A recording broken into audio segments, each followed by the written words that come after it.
carry me home. Yeah. Come on.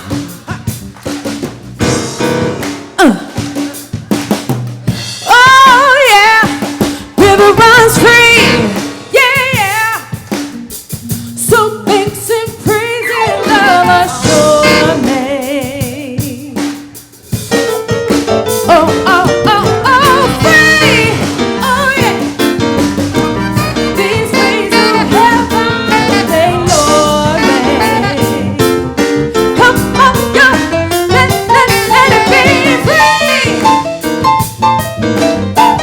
My patience finally rewards me. Come on, let it be free. Oh, yeah. Today this freedom's coming for me. Today this freedom's coming for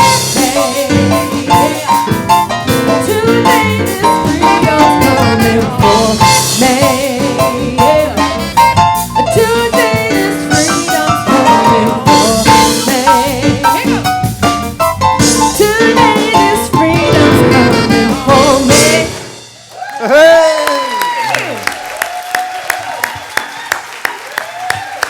That is Rebecca J. The river runs deep. We know where that's coming from.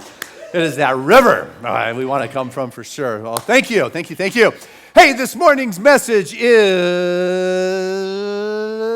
Yeah, it was the Alchemy of Awe. It was the name of our reading. There we go. Anyway, it's and I'm running this concept of the Alchemy of Awe, just turning to gold, really from this wonderful story of Wicked. And I'm going to... Last week, I kind of ran the whole story, and you like that. And being that many of us were raised with the iconic story of the Wizard of Oz, I think I'll run the whole story with you today rather than just pieces or excerpts. So hold on. It's not as complicated as it may be sounding. Basically, it's about two girlfriends. It is about two friends that had a rocky start, had an adventure together, and ended up going their separate ways. But because of one another, they were good. Their life was just magical. And the thing about an adventure, I just want us to get going in because I'm going to keep tying in how this story relates to life. But the thing about an adventure is it's never safe. You want to know about an adventure? Adventures aren't safe. You cannot have a guarantee and have an adventure. But what I can guarantee is you will be changed. You will be different by the time you get to the end. And at the end of this story, things have changed in our life, whether we are fighting demons or battles or whatever it is. The hero's journey, Arthur's round table, or the stories of Gilgamesh from the beginning of the time. It is about going out there and having the experience of life change you and bring forth from the depths of your being your character. And you're doing that adventure in this thing called life. You're moving through this world, and the pain and the challenges and the joy and the struggles and the abundance and the lack of it are part of your adventure in life, and it is our labeling whether it is good or bad. And so the story of Wicked starts with the whole ensemble on stage, and Galinda, the good witch, levitates on down in her beautiful orb to the people to give them the news. The wicked witch of the West is dead. And they break into song, "No one mourns the wicked." And what we find out about the Wicked Witch is that she was born from like an illegitimate traveling salesman with her mom. He was less than integrous. And while they were having this affair, she kept drinking this green potion that this traveling salesman was selling. And when Elphaba was born, she was green. He was disgusted and took off, never to be seen again. And her father was so disgusted, he'd have nothing to do with her. And she grew up in life with that pain, with that stigma. And so the story really picks up in the university when they are starting their first day of school. And Galinda, the beautiful, the blonde, the giddy, the dingy, the well-dressed, the most popular. You get the story here, right? Winning the populace vote is singing away, sparkling up the stage, and in comes Elphaba. Elphaba her job is to be the caretaker to her sister, who was born after her, who was born crippled, who's the beautiful one, wearing the silver slippers that Dad had given her because she was the favored child, and her job was to take care of her. But inside Elphaba's dream, maybe the wizard will notice me. I've got these quirks, which is kind of sense of sorcery, and this is a sorcery school. Maybe they'll let me into the sorcery class, and the wizard will recognize me. He will greenify me. He will notice me, and he and I will be a team and rule Oz. I mean, these are the fantasies that are going on in this young girl's mind. Have you ever had fantasies that just carry you away like that are way out there? But you know what? They move you down the path. The fantasies, the expectations, the visions, the possibility move you down the path to a place where you don't know where it's going to take you, but you follow that. And so here she is. She's wheeling in her pretty sister. And all of a sudden, boom, the reality is she's different. She's green. She is attacked. She is hated. She is despised because the color of her skin. She doesn't fit in and look like everybody else. And she has these little extra sorcery powers, which everybody envies. And the madam who runs the school, Madam Morrible, not horrible, Morrible, could be horrible, but Madam Morrible spots, you're in the sorcery class with me. Glinda, she's got your seat. Out you go. Whoa, not a good start to a friendship. You know, I'm in, you're out. Well, to make matters worse, by some quirk, Madame Morrible puts these two girls together as roommates. Yeah, that's not a nice thing. Have you ever been thrown into a situation with the absolute dichotomy of what you were wanting?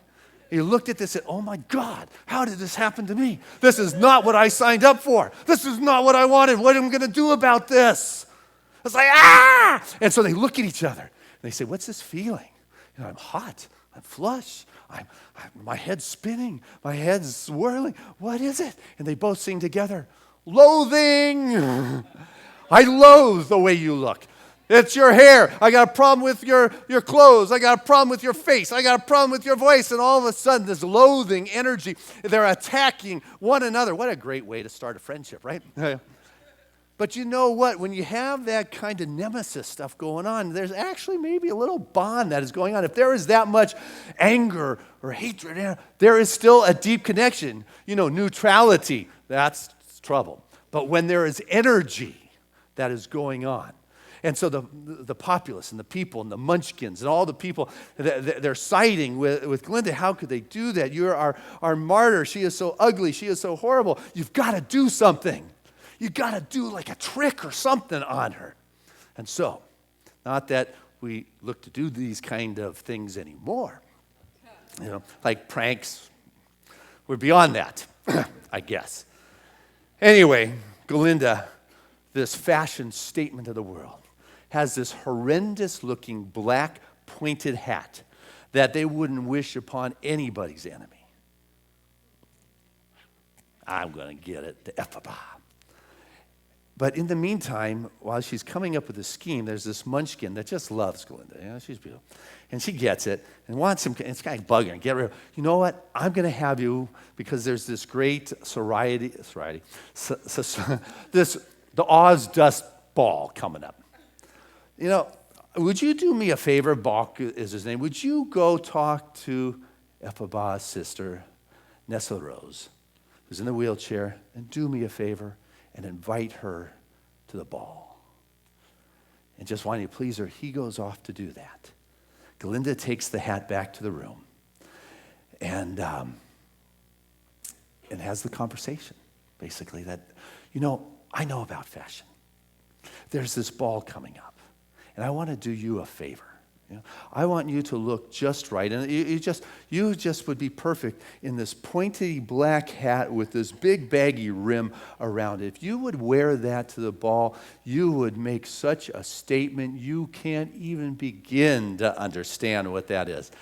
Well, Elphaba, who's now Elfie to Glinda, they're friends, supposedly, right? Elfie, you know, just feeling touched because she got her sister a date. She's offering her this hat. This is fabulous. So what she decides to do is she's going to talk to Madame Marvel, get her enrolled in the sorcery class, which she did. There is great excitement. The ball is going on. And here comes Elphaba showing up in this fashionable college, well-dressed sorority ball in her black pointed hat and her black long dress, and she just became the laughing stock of the place.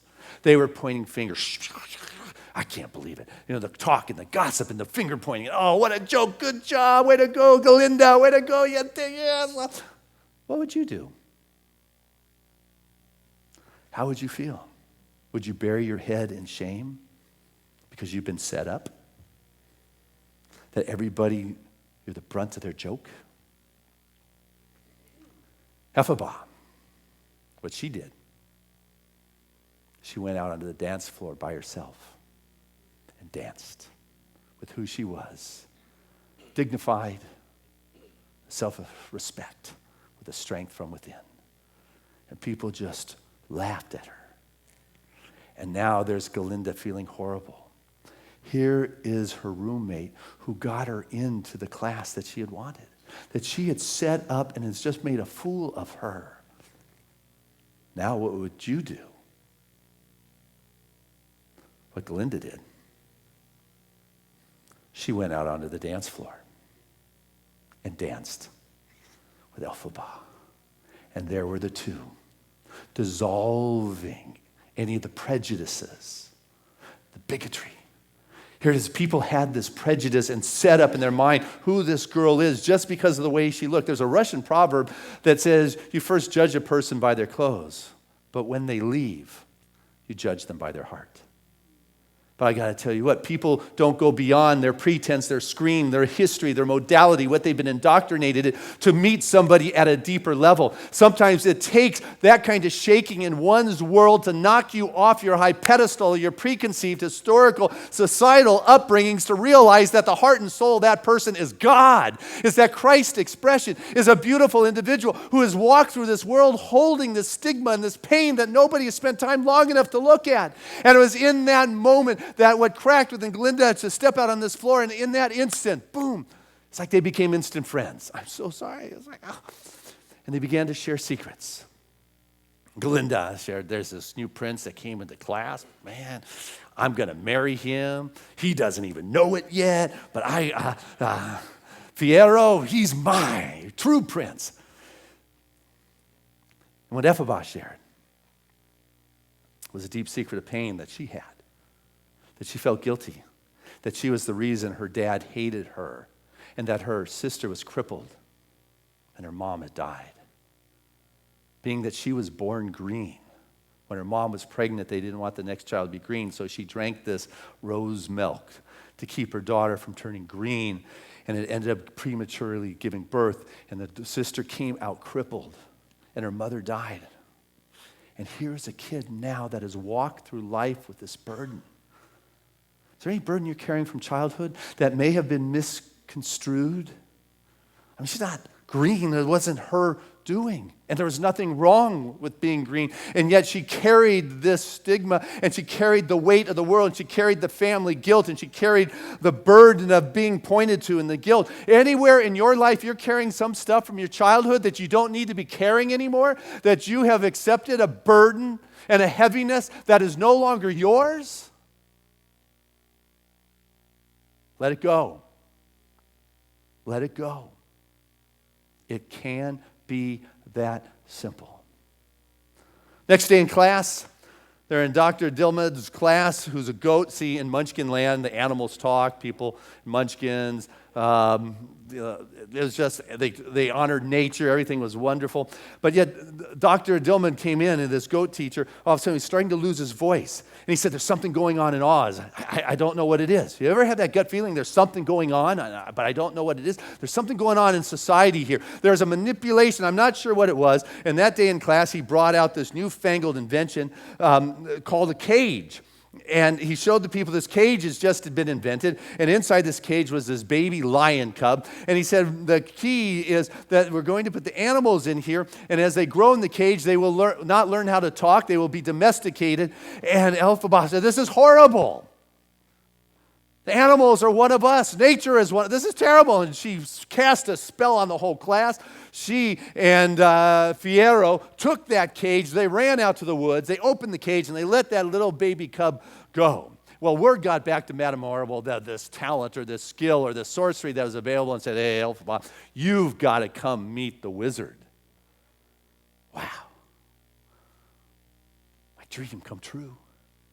Galinda, you're my girlfriend, let's go. And they go in to the Emerald City.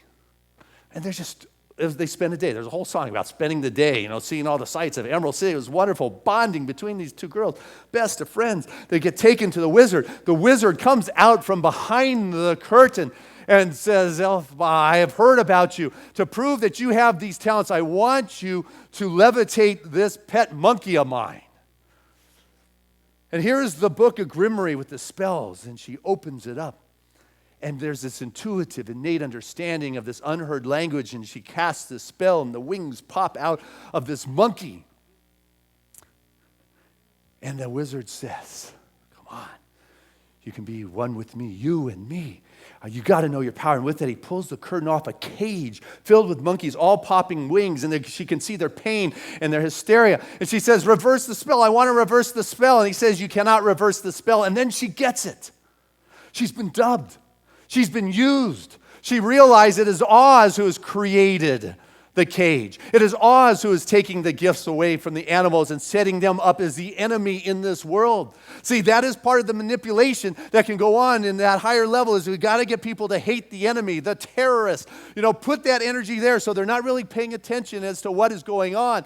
And so we're going to make it the monkeys. And Elphaba's going, oh, you're kidding me. This can't be so. You've been my dream. You've been my hero. You have been who I've worshiped. And this is the truth. You're a criminal. You're a manipulator. What is going on? I can't have anything to do with it. He says, you come with me or there's going to be problem. With that, she and Galinda bolted out, being chased, the big scene. They end up in the top of the castle, in the broom closet. They stick a broom under the door.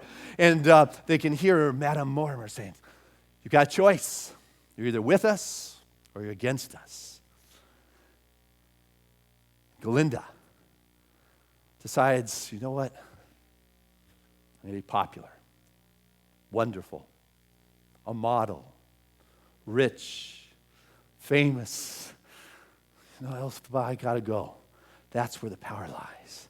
And with that, they could hear Madame Marvel shouting out to the people, the wicked witch has cast a spell upon the animals. The animals are in pain. They can no longer speak. They're caged, the wicked witch. And with that, Elphaba puts that levitation spell on the broom, jumps on it, takes off out the window, and hackling, and the curtain comes down. End to Act 1. Boom. Popcorn, drink. And so we come back. And now Galinda, Madame Morber, Pharaoh, Nezarose, they've all been made government officials in Oz. And they're inciting the crowd with horrible gossip. It's like the Inquirer. It's like gone viral. They're saying, have you heard about this wicked witch, what she's doing to the animal kingdom? I heard that she has a third eye. A third eye, she has extra eyes. She sees everywhere. Have you heard about this? Here's the prejudice. Here's the stirring up the rumor mills, taking people's history and fear and making it even worse. Another says, I heard she never sleeps. She's awake all the time, watching with those extra eyes. And another says, well, I hear that she sheds her skin as easily as a reptile. Another says, well, I hear she's hanging out with rebel animals. And another says, I heard her soul is not clean and pure and that she could be melted with water. And the rumors just continue. And Elphaba is listening to that. And she's heartbroken, doesn't know what to do. And she thought, I'm going to go try to find my father. And she returns to her home, only to find her sister, Nezarose, there in the wheelchair, has now been made governor of Munchkinville, or Munchkinland, and Balk, is now taking care of it, really doesn't want to be part of things, and Elphaba shows up. And her sister's mad at Elphaba. With your powers, why haven't you made me be able to walk? So Elphaba, seems like everything is messing up. She tries to do good. She follows her heart. And so she says, boom, and she takes her powers and she turns her sister's silver slippers into ruby slippers. She's able to stand and walk. And Elphaba feels good. I finally did good. Nezarose feels good. I finally can walk. Bach, the munchkin, feels good. I'm finally free. You don't have to take care of her anymore. To which Neseba says, no, you can't go, which is why she's considered the evil, wicked witch of the east, because she has entrapped all the munchkins from their freedom and says, you must stay here. I have loved you. You must return. And he doesn't love. He wants to go. He says, with a spell she got from the Gimri, mispronounced and turned him into loving her, but didn't work. And his heart began to shrink and shrink and shrink till it was almost gone. He said, help about save him, save him. So boom, she turns him in to a tin man. Saves his life. And when he comes to, Nesero says, the wicked witch of the west has done this to you. Now you are tin. And so she goes, Elphaba goes, to Oz to save the monkeys, to let them go free. And she comes up with the wizard, and they have that real conversation. He says, when I arrived here, they were looking for someone to believe in. I couldn't help myself. Here I am. But you too. Whether a man is called a traitor or a liberator, or whether a man is known who is rich as a thief or a philanthropist, a crusader or an invader, it's all a label. It's all a label. And I got to tell you, the most celebrated are the rehabilitated. And Oz is ready to celebrate you with a big whoop-de-doo because of what you can do and who you are. Come with me. It's like that temptation. Have you ever been tempted in that hour of challenge and difficulty to give up your integrity, to follow something that wasn't right and true to your heart? It's like the devil tempting Jesus. It's like Maya tempting the Buddha. Come on, I will give you the kingdom. I will give you the riches. I will make you the grand poop-pa of it all. Follow me. Give up what you're listening to within your heart and your soul. And she says, I can. And they capture her. And in races Fierro to save her. And she escapes. And they get him. And they beat him. And they start to take him out in a stick and plant him in the corn garden. She casts a spell to save him. And it didn't work. And she's heartbroken and says, all I ever try to do is good. And so, Madame Mortar and Oz try to conjure up a way to get to Elphaba. Came up with an idea. Madame Mortar created this tornado, this wild tornado that came blowing in from, Kansas or somewhere. And in it was a house that landed in Munchkin land, right on top of the wicked west of the east. And all that was left was her ruby slippers. And Elphaba just wanted the last remnants and remembrance of her sister and her father and her connection, and went to get the ruby slippers, to which Galinda got there first and gave them to Dorothy. And so, the story goes that there was this, not story, it's a song in the show that says, Hunt of the Wicked Witch. And leading the pack was the cowardly lion, because he was upset that he was not allowed to fight his own battle as a cub, so he ended up afraid of life. The Tin Man, Dorothy, the Scarecrow. And as they move in to the castle where the witch lives, Elphaba lives, the wicked witch, and the monkeys are bringing back the information and flying. They're her friends. Galinda goes to Oz one last time and says, come on, I know what's going on here. Let it be. Let it go. It's okay. And Madame Mortar, who's at his side, says, angrily, stop. Not another word from you, Galinda. We got your story here. We got the file on you, girl. We got your dossier. We know the truth about you and who you are, and one word from us, and you're no longer wonderful. You're no longer the beautiful witch. You're no longer popular. You be quiet. You don't say a word. I have got the secret file, and you be quiet. So with that, she runs off to the castle, hooks up with Elphaba for the last time. And Elfie says to her, all I ever tried to do was good. I tried to follow my heart and be in integrity, to have character, to do the right thing. And all the corruption of the world has kept me from allowing it to happen. It's now up to you, girlfriend. It's now up to you, and the one thing I ask you is to let me die in peace. Let me go. And promise and swear to me that you will not clear my name. Because if you clear my name, they will turn it on you. Do not clear my name, because they will turn it on you, and all of a sudden the power will go back to Madame Morrible and Oz. She agreed, and with that, she gave her the book of Grimmery and said, any of the spells in here is all the power you'll ever need. Learn them and let it be. And with that, Dorothy busts in, throws the water on Hephzibah, and she shrinks and she melts. Gone. And all that is left is that ugly, pointed witch's hat and her talisman, that little bottle of green elixir she wore around her neck to remind her of her mom. When she saw that green elixir, she remembered the only other place she ever saw the green elixir was in the Emerald City. And the Wizard of Oz had that other bottle. And she put two to two together and figured her biological father was the wizard.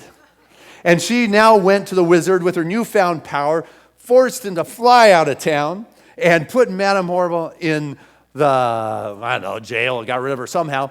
And the closing scene is now with Glinda with her new powers of levitation, floating on into the crowd of people, letting them know that the wicked witch is dead on one side of the stage, and on the other side of the stage is the Scarecrow wandering, his way. He wanders into the witch's castle, goes to where that pointed hat is, kicks it over, knocks on the floor, and up from the trap door of the witch's castle comes Hephzibah. And she just laughs. That they could believe such stories that water could actually melt a human being is beyond me.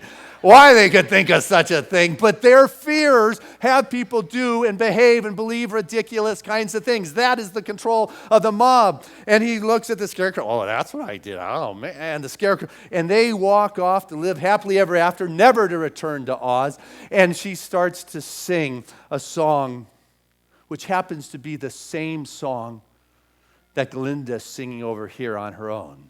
A song that said, who can say that I am better? But my life has changed because of you for the good. Like a comet pulled from its orbit, like a boat that's pulled from its mooring, or a seed dropped by the bird in the woods. Who can say that I am better? But my life has changed for the better because of you.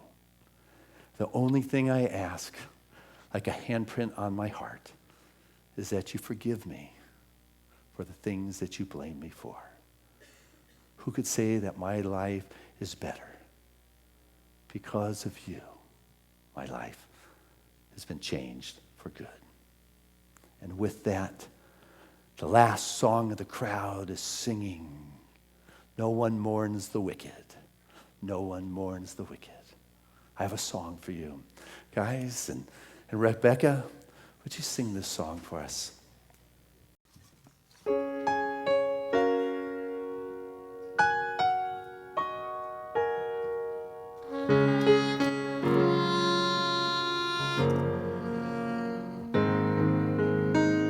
I've heard it said that people come into our lives for a reason, bringing something we must learn, and we are led to those who help us most to grow if we let them, and we help them in return.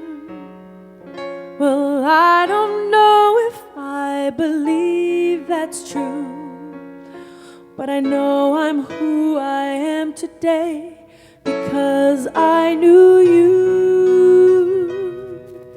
Like a comet pulled from orbit as it passes the sun, like a stream that meets a boulder halfway through the wood. Who can say if I've been changed for the better? Because I knew you, I have been changed for good.